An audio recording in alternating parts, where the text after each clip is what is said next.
NCERT exercise 5.1 में question number 17 है और इस क्वेश्चन में ए और बी का मान हमें निकालना है, यानी ए और बी को फाइंड करना है। ठीक है, अब इस क्वेश्चन में जब भी ऐसा क्वेश्चन आता है जिसमें ए और बी या फिर कुछ वैल्यू निकालना रहता है फंक्शन के बीच का, तो ऐसे क्वेश्चन में वो फलन जो है वो किसी एक बिंदु पर संतत दिया हुआ हो। कभी भी ऐसा परिस्थिति आए, ऐसा सिचुएशन आए किसी क्वेश्चन में भी, तो वो डेफिनेटली किसी एक पॉइंट पर कंटिन्यूअस हो। तो इस क्वेश्चन में हमें वो पॉइंट ऑफ कंटिन्यूटी पता करना है कि कौन से पॉइंट पे ये कंटिन्यूअस दे रखा है। ठीक है, समझ आ रहा है सबको? तो ये किस बिंदु पर संतत दे रखा है? x बराबर 3 पर।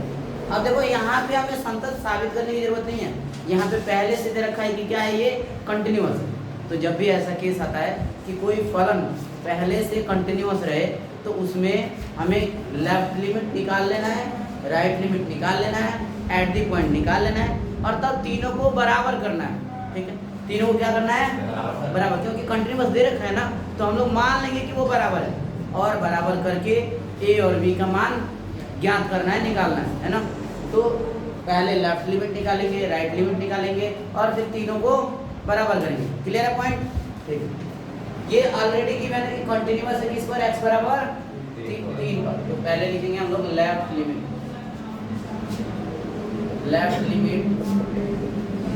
लिमिट x टेंड्स टू 3, क्योंकि 3 पर दे रखा है तो 3 के बाएं और 3 के दाएं, यानी left of 3 and right of 3, या माइनस लगाएंगे fx equal to limit x tends to 3 minus, और यहाँ पे जब भी 3 से छोटा लेना है तो कौन सा इक्वेशन होगा, ये वाला या ये वाला?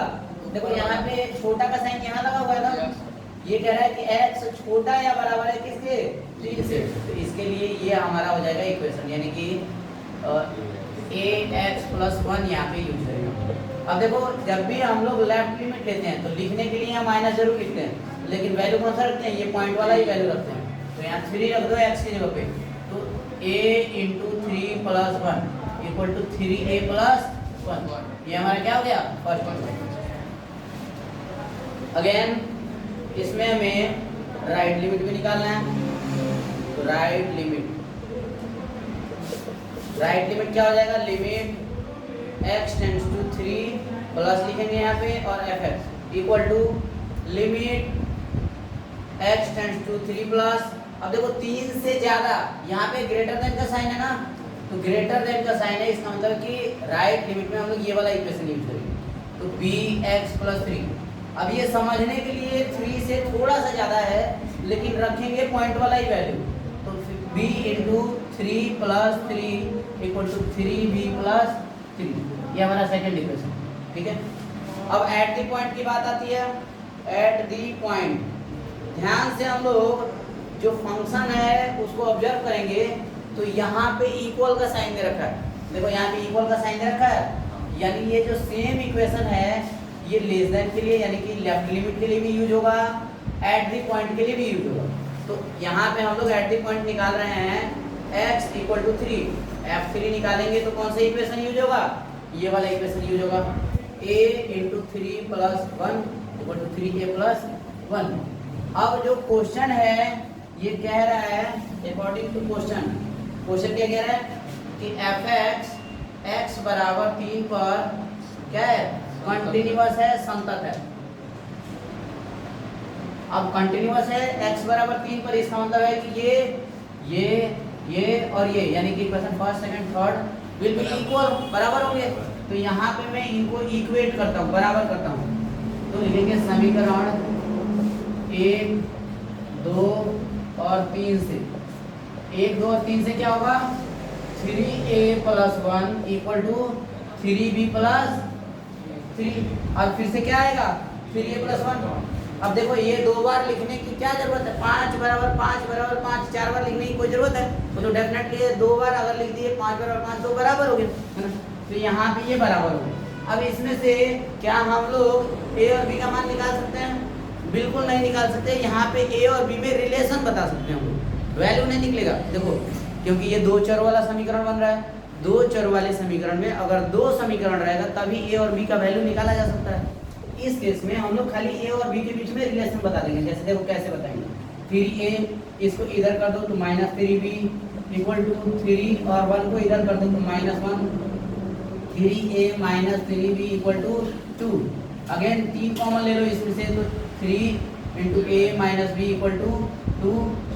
3 को इधर भेज दो तो गुणा में इधर जाएगा तो भाग में a - b इक्वल टू 2/3।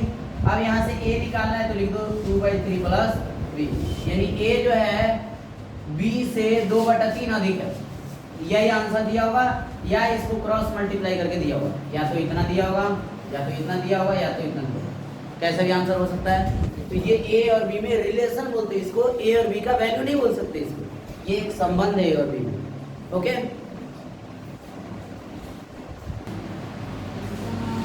तो 19 नंबर क्वेश्चन में fx दे रखा है, fx इक्वल टू दे रखा है x minus greatest integer function of x, यानी कि ये जो बड़े ब्रैकेट में लिख रखा है x का वैल्यू, इसको पढ़ते हैं हम लोग महत्तम पूर्णांक फलन। यहाँ पे बहुत बड़ा ट्रिक है, बहुत बड़ा पॉइंट है, महत्तम पूर्णांक फलन। अब महत्तम पूर्णांक फलन यानी ग्रेटेस्ट इंटीजर फंक्शन में एक बहुत बड़ा स्पेशलिटी होता है। इस फंक्शन का खासियत होता है कि इसमें हम लोग कभी भी या तो उस पॉइंट के बराबर वाला वैल्यू लेते हैं या उससे छोटा वाला वैल्यू लेते हैं। उदाहरण के रूप में अगर मैं यहाँ पे इसमें 2 रख दूँ तो ये किसके बराबर होगा, 2 के। लेकिन वही अगर मैं यहाँ पे 2.1 लिख दूँ तो किसके बराबर होगा, 2। अब ये 2.1 में हमें दिमाग लगाना है, और दिमाग कैसे लगाना है, तो हमें पूर्णांक के हिसाब लगाना है। पूर्णांक संख्या किसे कहते हैं, तो वैसी संख्या जो धनात्मक में भी हो, ऋणात्मक में भी हो और शून्य भी शामिल हो उसमें, ठीक है। तो देखो पूर्णांक संख्या मैं यहाँ पे जरा लिख देता हूँ ताकि क्लैरिटी रहेगा। पूर्णांक संख्या ये होता है 1 2 3 4 so on, और इसमें 0 भी रहता है, इसमें -1 -2 -3 so on। मतलब पॉजिटिव नंबर्स भी रहते हैं, 0 भी रहता है और निगेटिव नंबर्स भी रहते हैं। तो सबसे पहले हमें इस क्वेश्चन में फाइंड आउट करने की ज़रूरत है कि ये जो नंबर लिखा है ये किसके किसके बीच में है। तो अगर ध्यान से हम लोग देखेंगे ये 2 से बड़ा है ये वाला नंबर और 3 से छोटा है, यानी हम लोग लिख सकते हैं कि 2 से बड़ा है 2.1 और छोटा है किससे, 3 से। अब याद रखना इस फलन का मतलब होता है या तो बराबर वाला वैल्यू लेना है या कम वाला वैल्यू लेना है, यानी कि इधर इक्वल वैल्यू और इधर लेस देन वैल्यू, है ना, या तो छोटा या तो बराबर। अब बताओ इसके बराबर कुछ भी इसमें लिख रखा है, नहीं लिख रखा है। इससे छोटा कौन सा है, इससे छोटा कौन सा है, 2, यानी इस पूरे फलन का मान कितना होगा, 2 हो जाएगा। इस फलन का मान कितना हो जाएगा, 2। अब जरा इससे थोड़ा सा अलग एग्जांपल लेते हैं, 1.99999 का वैल्यू लेते हैं। अब देखो इसमें क्या होगा, ये 1.99 पहले पता करो किसके किसके बीच में। देखो ये 1.99 1 से बड़ा है और 2 से छोटा है, 1 से बड़ा है और 2 से छोटा है, 1 से बड़ा है 1.999 और 2 से छोटा है। तो इसमें यह किससे बड़ा है, 1 से बड़ा है, तो यानी इन तीनों में सबसे छोटा वैल्यू कौन सा है, 1 है ना, इसका वैल्यू किसके बराबर हो जाएगा, 1। अब जरा सोचो 2.1 है और 1.99 है, ये दोनों लगभग किसके बराबर हैं, ये लगभग किसके बराबर है, दोनों 2 के बराबर हैं। हम लोग लेफ्ट लिमिट में एक तो सोचिए पता किए थे कि लेफ्ट लिमिट का मतलब होता है बहुत कम छोटा।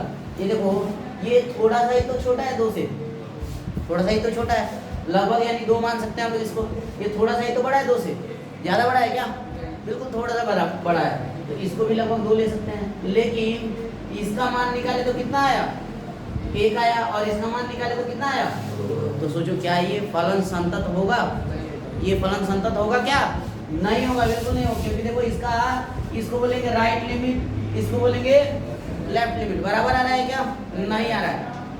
और इसको बोलेंगे एट द पॉइंट, देखो ये दोनों तो जरूर बराबर है लेकिन इसके बराबर ये नहीं है।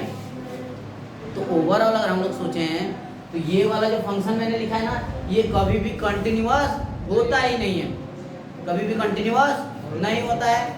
ये फंक्शन जो है कंटिन्यूअस नहीं होता है, ये डिफरेंशिएबल भी नहीं होता। एक बहुत बड़ा ऑब्जेक्टिव बनता है यहाँ से क्वेश्चन, बहुत शानदार ऑब्जेक्टिव क्वेश्चन बनता है। 1 नंबर के लिए पूछा जा सकता है एग्जाम में कि निम्नलिखित में से कौन सा फलन असंतत है। तो जैसे ये दिख जाए ना तो सीधे पहले इसको टिक करना। ये ना तो कंटिन्यूअस होता है और ना ही डिफरेंशिएबल होता है, ना तो संतत होता है और ना ही अवकलनीय होता है, दोनों में से कोई भी नहीं होता है। आगे जाकर के हम लोग डिफरेंशिएबिलिटी को भी पढ़ेंगे अगले एक्सरसाइज में 5.2 में। बट यहाँ पे हम लोग सिर्फ ये समझेंगे कि इसका जो राइट लिमिट है और जो लेफ्ट लिमिट है ये दोनों बराबर नहीं होता है। एक दूसरा एग्जाम्पल के थ्रू हम लोग समझने का प्रयास करते हैं। पहले इसको रब कर लेता हूँ तो दूसरा एग्जाम्पल समझाता। देखो बाबू, दूसरे एग्जाम्पल में जैसे मान लिया हमने x बराबर 2 पर जांच कर रहे हैं हम लोग, किसकी जांच कर रहे हैं,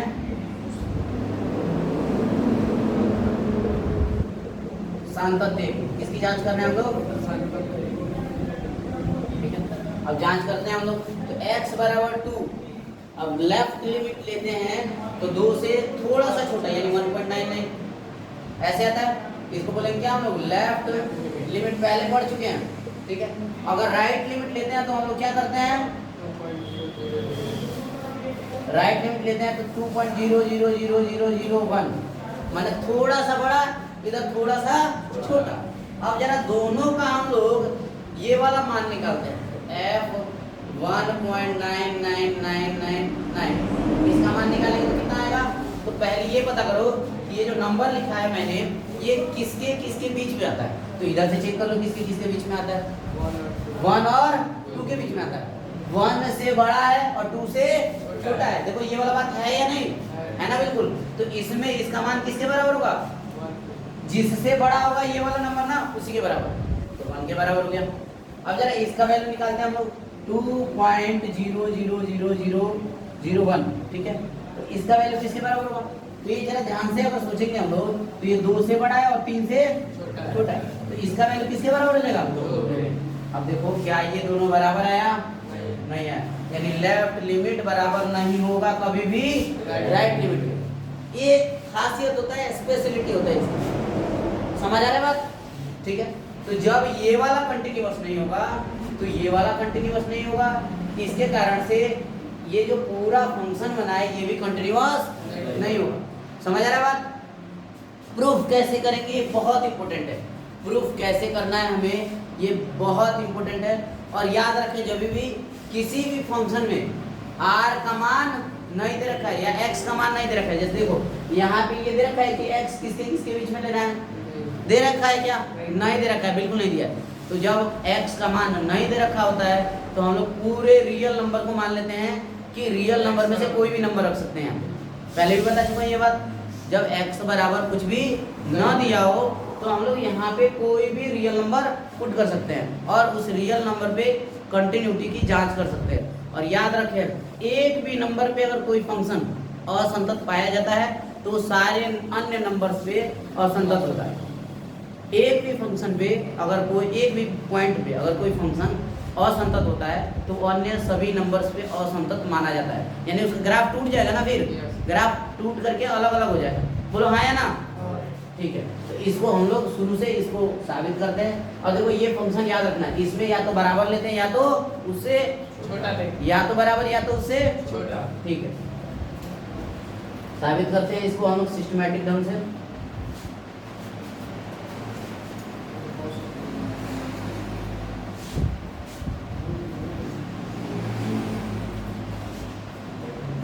तो इस फंक्शन में सबसे पहले हम लोग लिखते हैं लेफ्ट लिमिट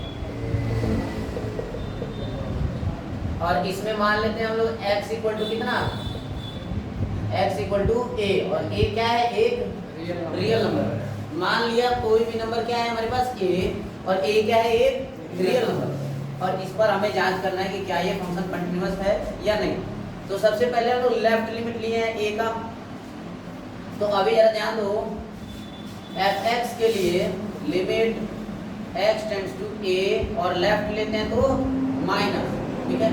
और यहाँ पे fx लिखेंगे बराबर लिमिट x की जगह पे fx की जगह पे x minus greatest integer function of x और x tends to a minus.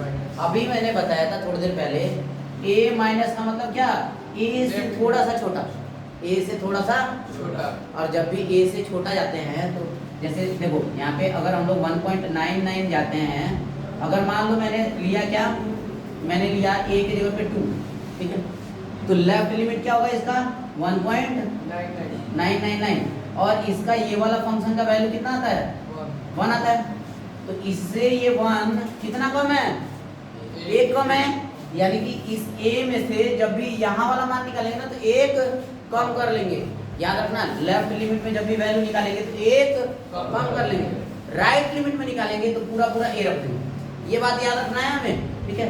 क्यों कम करेंगे तो यहाँ से एग्जांपल समझ लो, अगर 2 लिया तो 1.99 लेफ्ट लिमिट होता है और इस 1.99 का ग्रेटेस्ट इंटीजर फंक्शन में वैल्यू कितना होता है 1, यानी कितना कम कर दिया हमने 1 कम कर दिया। तो सेम तरीके से मैं यहाँ पे a रख रहा हूँ, x की जगह पे a रखूंगा तो a हो जाएगा, लेकिन यहाँ पे a माइनस लिख करके रखना है क्योंकि इसका वैल्यू लेफ्ट में अलग होता है, राइट में अलग होता है, तो इसको क्लियरली मेंशन करना जरूरी है। अब मैंने कहा था कि जब इसका मान निकालेंगे ना यहाँ से तो कितना कम कर लेंगे a माइनस 1, ठीक है। अब माइनस को एंट्री कराता हूँ a माइनस a और minus minus plus 1 equal to cancel, ये क्या आ गया +1 फर्स्ट इक्वेशन। यहाँ पे कोई डाउट किसी को, कोई डाउट, ओके। तो इसको फर्स्ट इक्वेशन मान लिया मैंने लेफ्ट लिमिट को। अब लिखते हैं राइट लिमिट, राइट लिमिट यहाँ पे हम लोग थोड़ा सा अधिक लेंगे, यानी limit of fx x tends to a और थोड़ा सा अधिक यानी a प्लस, ठीक है। Limit x tends to a plus और fx के जगह कितना x minus greatest integer function of x। अब बिल्कुल ध्यान से एक और एग्जांपल लेना है राइट लिमिट का। अब बताओ यहाँ पे 2 का राइट लिमिट कितना होगा 2.00001 होगा, हाँ या ना, बोलो होगा बिल्कुल। अब इसमें हम लोग इसका ग्रेटेस्ट इंटीजर फंक्शन निकालते हैं 2.00001। इसका ग्रेटेस्ट इंटीजर फंक्शन कितना होगा, तो देखो ये किससे बड़ा है 2 से बड़ा है और छोटा किससे 2 से बड़ा है 3 से छोटा है, तो 2 से बड़ा है तो इसका वैल्यू क्या हो जाएगा 2 हो जाएगा।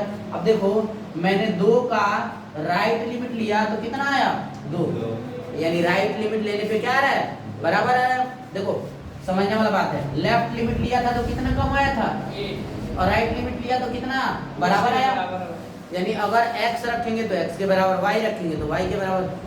ग्रेटेस्ट इंटीजर फंक्शन में राइट लिमिट बराबर होता है, लेफ्ट लिमिट 1 कम होता है, लेफ्ट लिमिट 1 कम होता है और राइट लिमिट क्या होता है बराबर होता है। तो राइट लिमिट को हम लोग बराबर ही ले लेंगे, यहाँ पे रखेंगे वैसे ही जैसे लेफ्ट लिमिट में रखा था, लेकिन बराबर वैल्यू लेंगे। तो यहाँ रख देते हैं x की जगह पे a और इसके जगह पे रखते समय हम लोग a प्लस लिखेंगे क्योंकि इसका वैल्यू लेफ्ट में अलग होता है, राइट में अलग होता है, तो मेंशन करना जरूरी है यहाँ पे, ठीक है। अब यहाँ पे मैं मान निकाल रहा हूँ a माइनस, अभी मैंने बताया था कि इसका राइट लिमिट क्या होता है सेम होता है, तो a माइनस a हो जाएगा यहाँ पे और a माइनस a क्या होगा 0। समझ आ रहा है सबको, इसको सेकंड इक्वेशन मान लो। अब देखो फर्स्ट और सेकंड से ही हमको क्लियर हो गया कि ये दोनों बराबर नहीं है, तो ये क्या फंक्शन कंटिन्यूअस है नहीं है। तो पहला बात तो ये हम लोग फर्स्ट इक्वेशन सेकंड इक्वेशन निकाल लेंगे, लेकिन यहाँ पे एट द पॉइंट भी निकाल लेते हैं हम लोग सिस्टमैटिसिटी को बनाए रखने के लिए। At the point x equal to a, अब देखो f a निकाल रहा हूँ, बिल्कुल समझने वाला बात है। पूरा पूरा अगर a रखेंगे तो a का वैल्यू जो ग्रेटेस्ट इंटीजर फंक्शन वाला निकलेगा, मैंने बताया था थोड़ी देर पहले, या तो ये बराबर लेते हैं या तो उससे छोटा लेते हैं। तो ये बराबर रख दिया तो बराबर ही लेंगे, a minus a equal to 0, third equation. अब देखो ये दोनों तो जरूर बराबर है लेकिन ये वाला बराबर नहीं, तो लिखेंगे hence from equation first second and third left limit बराबर नहीं है राइट लिमिट के बराबर है, बराबर नहीं है एट दी पॉइंट बराबर नहीं है तीनों, और इसलिए क्या लिखेंगे हम लोग fx x बराबर a, और a क्या है कोई भी रियल नंबर पर कंटिन्यूअस नहीं है, बिल्कुल कंटिन्यूअस नहीं है। क्लियर हो गया, ये साबित करना था यानी हमने प्रूव्ड कर दिया इसको, ठीक है।